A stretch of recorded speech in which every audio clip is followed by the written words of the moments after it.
दोस्तों टीवी पर रामायण और महाभारत पर बने धारावाहिकों की जय जयकार होने से भी पहले लंबे समय तक धार्मिक फिल्मों का बोलबाला हिंदी फिल्म इंडस्ट्री में रहा है।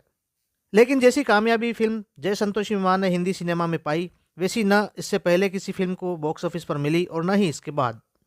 दोस्तों साल 1970 से लेकर साल 1979 के बीच रिलीज हुई हिंदी फिल्मों में जय संतोषी मां कमाई के मामले में रही 8वें नंबर पर।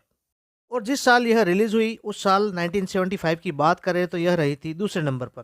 पहले नंबर वाली फिल्म सबको पता है। दोस्तों 80 के दशक की टॉप 10 कमाई करने वाली फिल्मों में 4 फिल्में अमिताभ बच्चन की रही थी। ये फिल्में थी शोले, मुकद्दर का सिकंदर, रोटी कपड़ा और मकान और अमर अकबर एंथनी। दोस्तों आज हम बात करने वाले हैं साल 1975 के मई महीने की 30 तारीख के दिन रिलीज हुई फिल्म जय संतोषी मां के बारे में, जिसने समाज में एक नया पंथ शुरू कर दिया।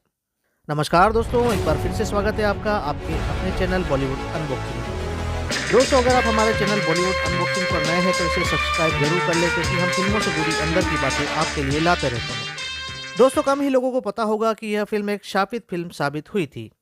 में भी चल में अचल में भी अतल वितल में भी माँ अपनी संतोषी माँ माता की। अरे आपके तो खून निकला है। कुछ नहीं है। आइए।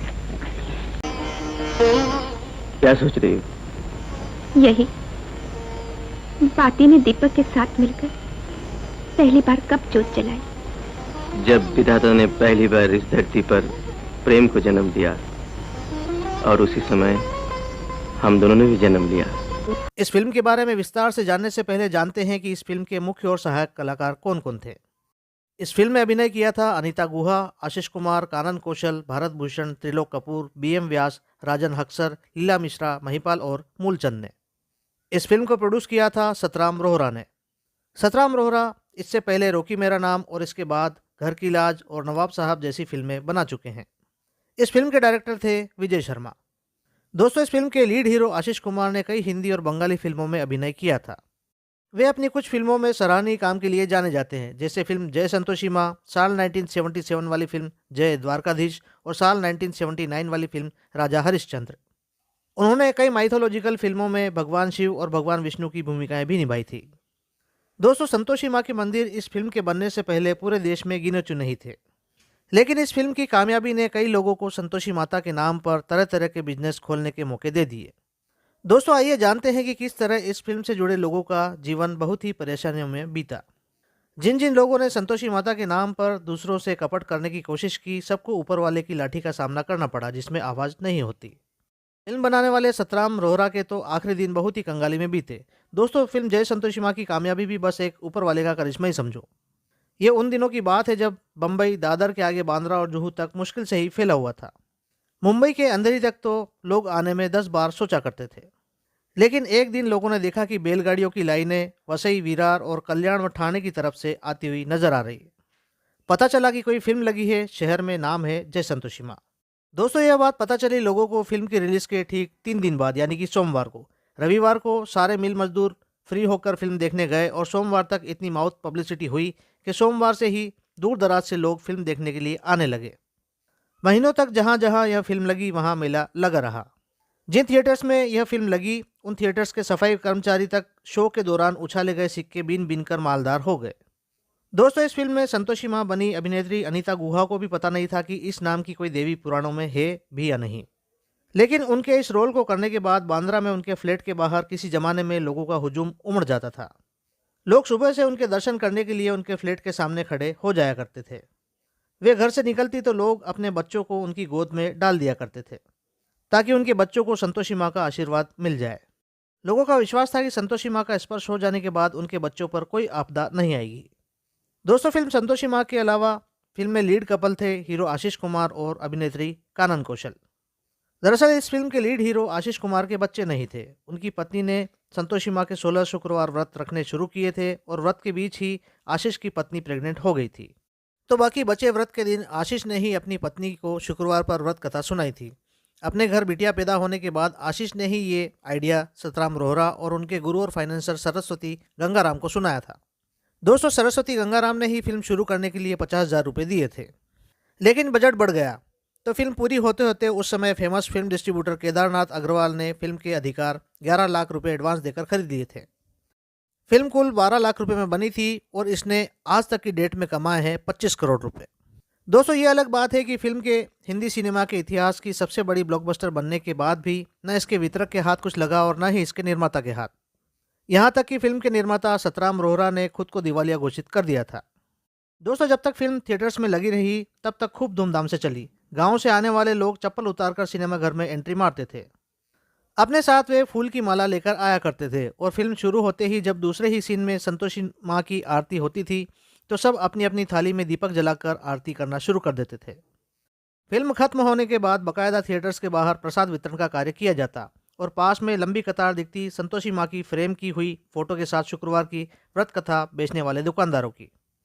दोस्तों, जिनका बचपन साल 1975 से साल 1990 के बीच में बीता है उनको पता होगा कि शुक्रवार को तब चाट की दुकान की तरफ देखना भी कितना बड़ा गुनाह होता था। और जो बच्चा शुक्रवार को गलती से खटाई खा ले वो बेचारा हफ्ते भर तक यही सोच के मारा जाता था कि कुछ अनहोनी ना हो जाए। लोगों के घरों पर खूब पोस्ट कार्ड आया करते थे। इन पोस्ट कार्ड पर ऐसे ही 16 पोस्ट कार्ड और लिखकर दूसरों को भेजने के लिए कहा जाता था। ठीक उसी तरह जिस तरह आज भी कई इसी तरह के SMS मोबाइल पर आते हैं कि 7 जनों को अगर मैसेज शेयर नहीं किया तो कुछ न कुछ बुरा होगा। दोस्तों, उस समय तो हालात यहाँ तक आ गए थे कि डाकघरों में पोस्ट कार्ड तक की कमी आ गई थी। दोस्तों, इस फिल्म में संतोषी माँ का रोल करने वाली एक्ट्रेस अनीता गुहा रातों रात स्टार बन गई थी। इससे पहले वह सीता मैया का रोल 3 फिल्मों में कर चुकी थी।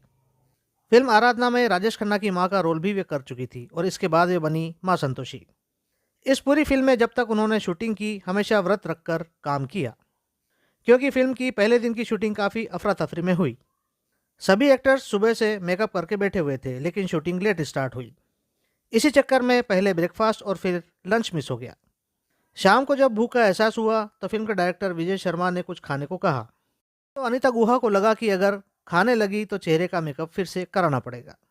तब अनीता ने डिसाइड किया कि अब तो काम खत्म करके ही खाना खाएंगे। दोस्तों, जब पूरा दिन बिना खाए पिए यूं ही निकल गया तो अनीता ने सोचा कि हो सकता है इसके पीछे भी ईश्वर की कोई इच्छा रही होगी। इसके बाद जितने भी दिन अनीता गुहा ने फिल्म की शूटिंग की बिना कुछ खाए पिए ही की। लेकिन दोस्तों, जैसा कि हर कालजयी किरदार करने वाले के साथ होता है वैसा ही अनीता गुहा के साथ भी हुआ। इस फिल्म को करने के बाद उन्हें भी रामायण के अरुण गोविल और दीपिका की तरह धार्मिक रोल ही ऑफर होने लगे।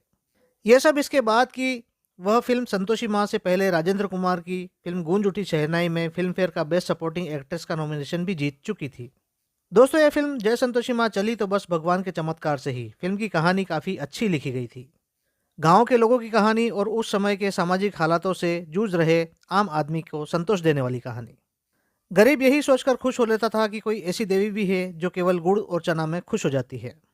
दोस्तों, इस फिल्म को सबसे ज़्यादा हेल्प मिली इसके म्यूजिक से। कवि प्रदीप के लिखे गीतों को संगीतकार सी अर्जुन ने बहुत ही बढ़िया धुनें दी थी। खुद कवि प्रदीप ने फिल्म में 2 गाने गाए थे। मन्ना डे और महेंद्र कपूर की आवाज़ें भी फिल्म के किरदारों पर बिल्कुल फिट बैठी थी और सोने पे सुहागा रही उषा मंगेशकर की आवाज़। फिल्म की हीरोइन कानन कौशल के लिए गाए उषा मंगेशकर के सारे गाने हिट रहे थे। फिल्म के गानों के लिए उषा मंगेशकर को film fair best playback singer female का नॉमिनेशन भी मिला था। दोस्तों, इस फिल्म से जुड़े सभी लोगों के साथ कुछ न कुछ अनिष्ट जरूर हुआ। इस फिल्म में संतोषी माँ बनी अभिनेत्री अनीता गुहा को सफ़ेद दाग की बीमारी हुई जिसके चलते उनका घर से बाहर आना बंद हो गया। कुछ समय बाद उनके पति माणिक दत्त का आकस्मिक निधन हो जाने के बाद वे बहुत ही गुमनामी सी जिंदगी जीते हुए 2007 में दुनिया छोड़ गई। फिल्म में हीरोइन का रोल कर रही कानन कौशल को भी फिल्म से ज़्यादा कुछ फ़ायदा नहीं हुआ।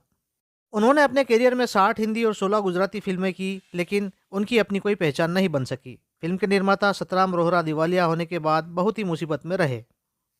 फिल्म के डिस्ट्रीब्यूटर केदारनाथ अग्रवाल के पास भी फिल्म की कमाई की रकम नहीं पहुंच पाई। उनके भाइयों पर यह आरोप लगा कि वे सारी रकम बीच में ही ले उड़े और बताते हैं कि बाद में उनको भी लकवा मार गया। फिल्म के हीरो आशीष कुमार और फिल्म के डिस्ट्रीब्यूटर केदारनाथ अग्रवाल के पार्टनर संदीप सेठी के बीच फिल्म की कमाई को लेकर लंबा विवाद चला।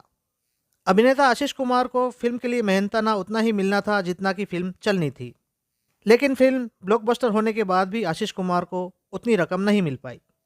दोस्तों, फिल्म जय संतोषी माँ इतनी बड़ी ब्लॉकबस्टर साबित हुई थी कि इसने मुंबई के छोटे छोटे थिएटर्स में सिल्वर जुबली मनाई थी। इस फिल्म को साल 2006 में इसी नाम से बनाया गया जिसमें उषा मंगेशकर ने फिर से गाने गाए थे, लेकिन यह फिल्म भी चल नहीं पाई। दोस्तों, आज के वीडियो में बस इतना ही। वीडियो में दी गई जानकारी अच्छी लगी हो तो वीडियो को लाइक करें और साथ साथ हमारे चैनल बॉलीवुड अनबॉक्सिंग को सब्सक्राइब जरूर करें। धन्यवाद।